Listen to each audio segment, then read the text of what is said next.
اس نظم کا میسج یہ ہے کہ شاعری ہو یا سیاست ہو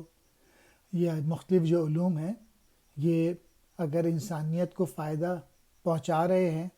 تو یہ بہت ہی ستاروں سے بڑھ کر ان کا مقام ہے۔ سرود و شعر و سیاست، کتاب و دین و ہنر، گوہر ہیں ان کی گرہ میں تمام یکدانہ۔ ضمیر بندہ خاکی سے ہے نمود ان کی، بلند تر ہے ستاروں سے ان کا کاشانہ۔ علامہ اقبال نے جو آرٹس کے سبجیکٹس ہیں یا جس سے روح کو سکون ملتا ہے، جیسے موسیقی یا پھر شاعری یا سیاست یا علم، مذہب اور فن، یہ سب ایک جیسی صلاحیتیں ہیں یا صفتیں ہیں،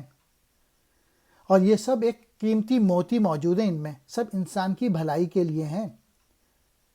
علامہ اقبال کہہ رہے ہیں اگر یہ چیزوں سے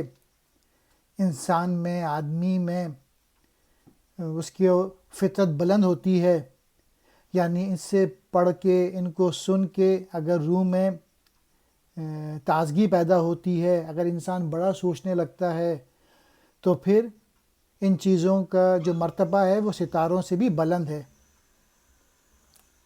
لیکن ایک شرط رکھ دی ہے جو کہ تیسرے شعر میں بیان کیا ہے کہ